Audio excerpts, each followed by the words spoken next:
시편 139편 7절에서 12절 말씀.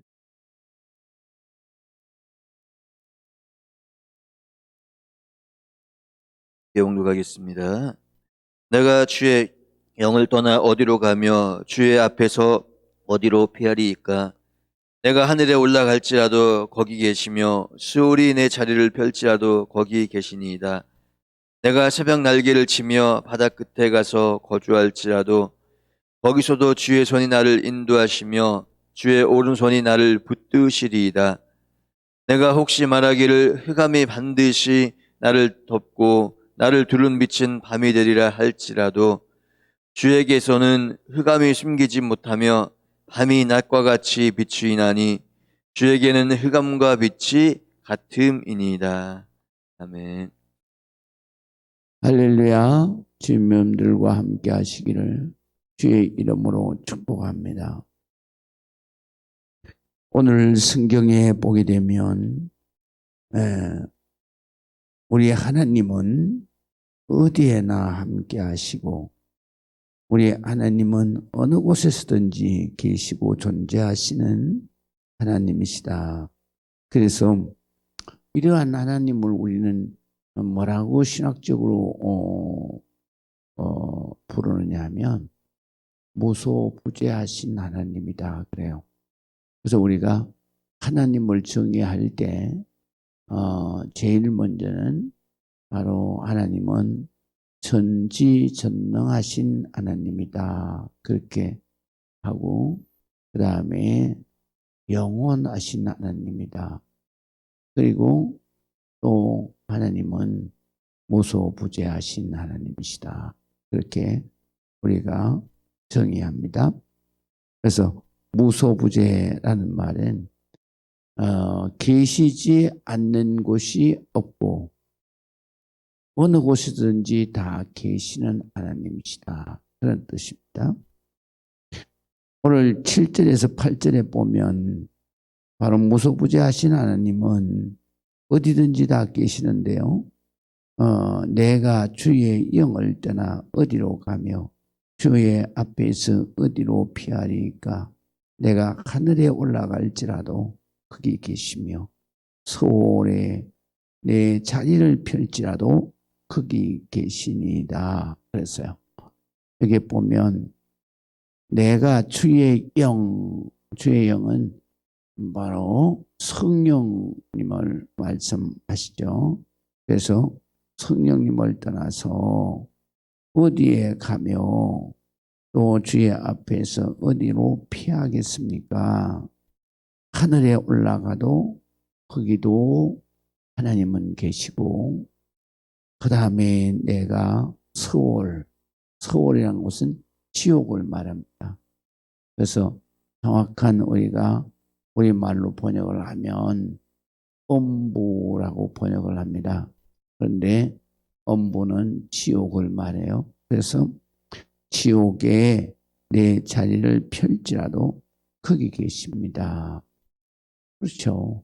바로 하나님은 영이신데 그 영이신 하나님은 이 세상에 어느 곳이든지 다 계시고, 또한 이 성령님은 어느 곳에든지 임재해 계시기 때문에 우리가 어디로 피할 수도 없고 또 하나님을 떠나서 어디 있을 곳이 없다라는 것입니다. 그 다음에 오늘 성경에 보게 되면 바로 하나님은 땅과 바다 모든 곳에도 계신다 그랬어요.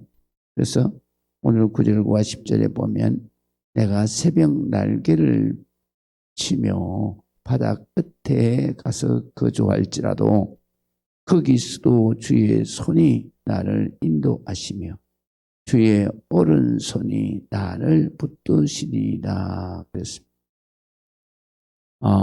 이 시편을 바로 다윗이 하나님 앞에 받아서 드릴 때에는 그 사람들의 생각은 항상 어떤 생각을 가지고 있었냐면 저 지중해 바다 끝에는 세상 끝이라고 생각을 했습니다. 그래서 그 끝에 있는 땅을 다시스라 그랬어요.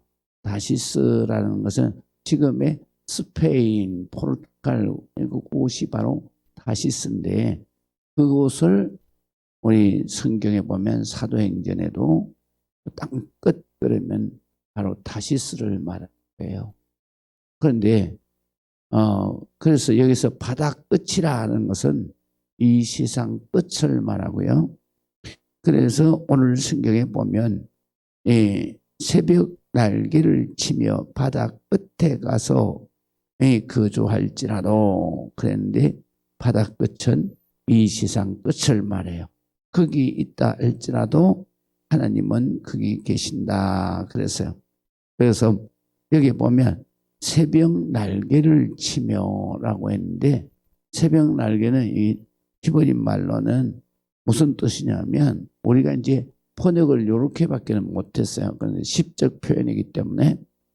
그런데 이거는 무엇을 의미하느냐 하면 새벽에 동이틀 무렵에 바다 위에 수평선 위에 거기에 그 밝은 그 여명이 밝아올 때 해가 막 솟아오르려 그럴 때 그 빛이 바다 그냥 전체 수평선 전체에 환하게 순식간에 밝아오는 것처럼 그러니까 그런 빠른 속도로 그런 뜻입니다. 여기서 새벽 날개를 치며라는 것은 여명이 밝아올 때 수평선 그 전체에 순식간에 그냥 밝은 빛이 햇살이 쫙 퍼지는 것처럼 그런 빠른 속도로 내가 땅 끝에 가서 숨어 있을지라도 하나님은 거기도 계신다. 거기서도 주의 손이 나를 인도하시고 주의 오른손이 나를 붙드시리라. 땅 끝에 가서 그 끝에 가서 빠른 속도로 내가 거기에 가서 숨어 있어도 하나님은 거기서도 나를 인도하시고 내 오른손을 붙드신다.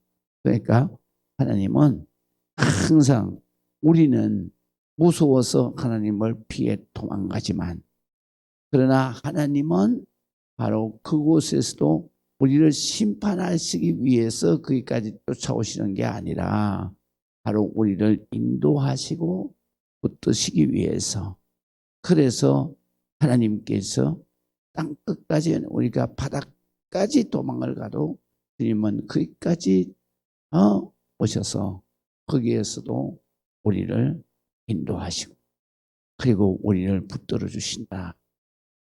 그러니까 이 다윗은 철저하게 하나님의 사랑이 뭔가를 아는 사람이에요.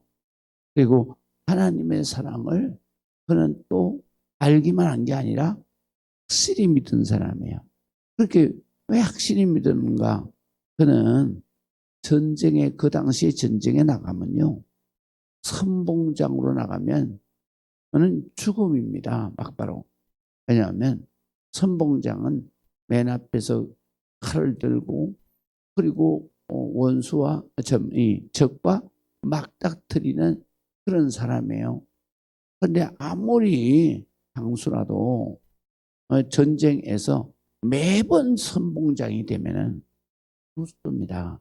왜 죽냐면 그 적군이 계속해서 밀려오는데 거기에서 선봉장이 그 수백 명을 상대해 가지고 이렇게 싸울 수가 없잖아요.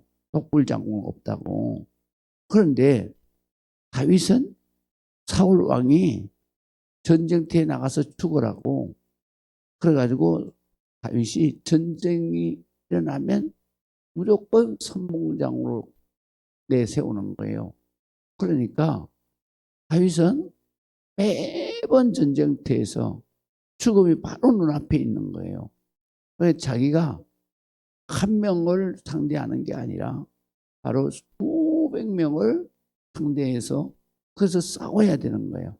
그러니까 얼마나 그 매일같이 그는 죽음과 싸우는 그런 형편에 있었던 것입니다.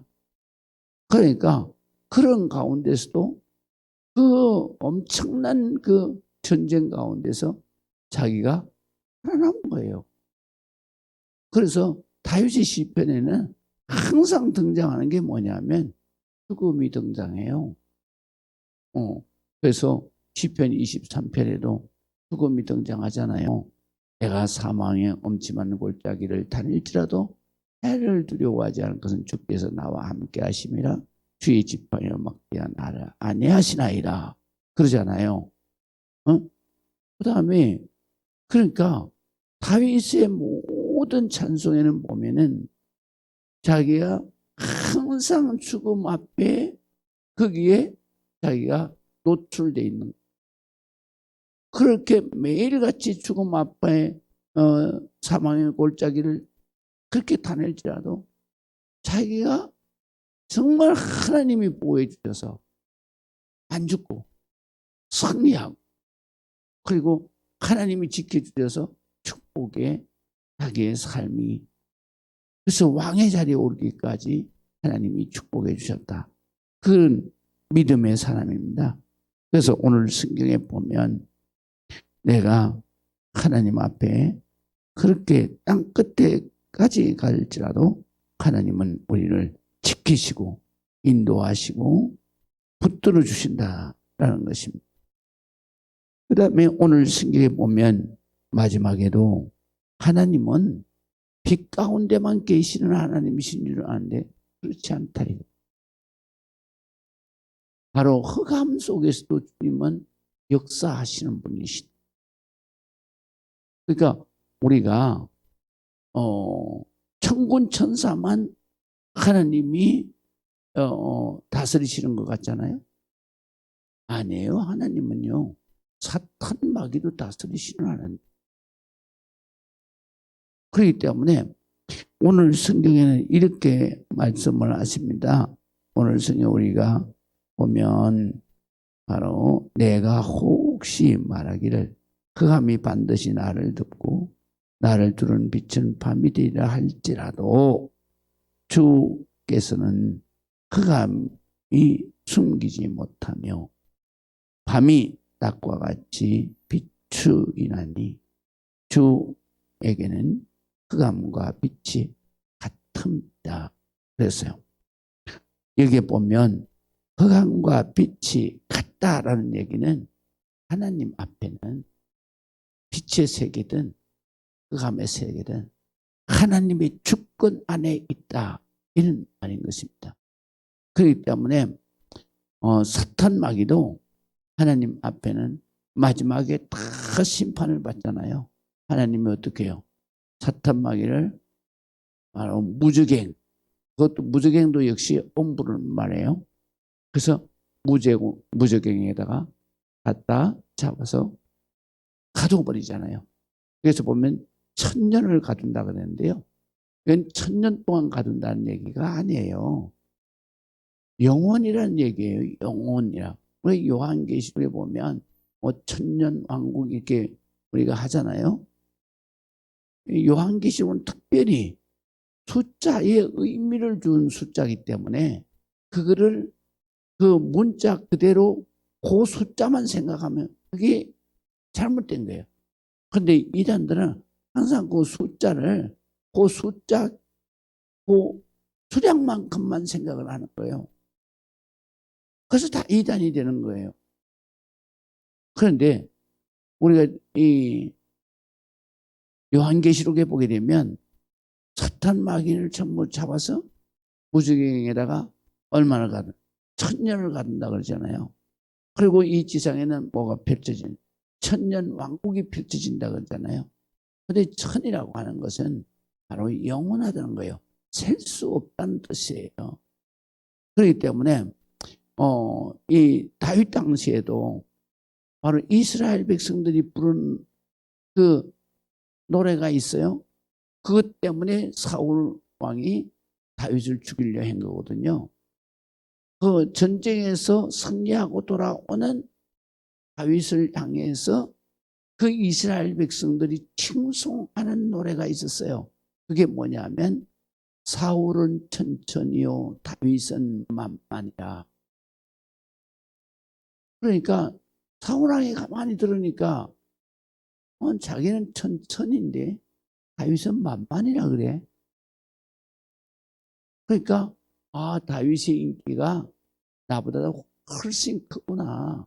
이래다가는 그냥 놔두면 다윗 저놈이 내 왕의 자리를 설치할 그런 마음을 갖겠구나. 그래가지고 그때부터 다윗을 바로 체포해서 죽이려고. 그러니까 다윗이 그때부터 도망을 다녀. 얼마까지 도망을 다녀요? 바로 사울 왕이 올 때. 다윗은 16세 정도에 대해서 골리앗을 죽였어요. 그 후로 왕이 될 때까지, 그러니까 소년을 망할. 그러니까 얼마나 힘들고 고단한 삶을 살았어요.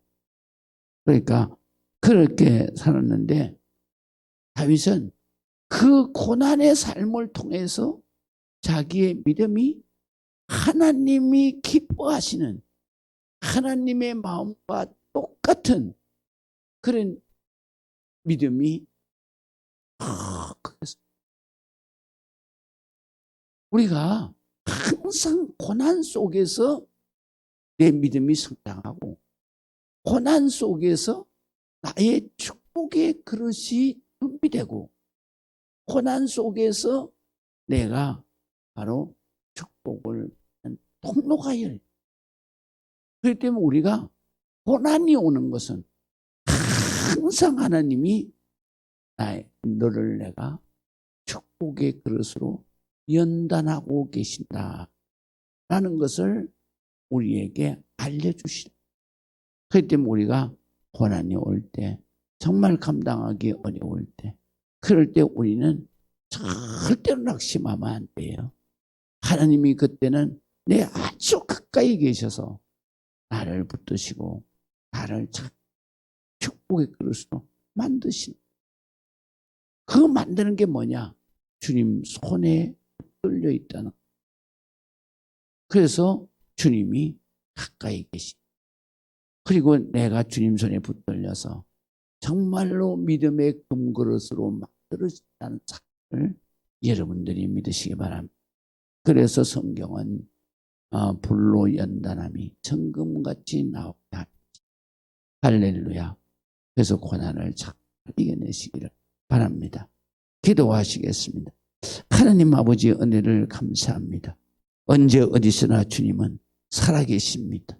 우리 주님은 어느 곳에 우리가 피한들 주님께서 끝까지 주의 손으로 나를 인도하시고 주의 능력의 손으로 나를 붙드시는 줄 믿습니다. 하나님, 우리가 하나님을 두려워하여 도망가는 우리가 아니라 바로 하나님 손에 붙들려서 하나님께서 주시는 고난을 통해서 아버지 하나님 위대한 믿음의 일꾼으로 축복자로 세워질 수 있도록 아버지 하나님 고난의 때도 감사하며 주님 앞에 기도하며 끝까지 주님의 옳은 장중에 붙들린 축복의 성도들이 되게 하여 주옵소서. 예수 그리스도의 이름으로 기도합니다. 아멘.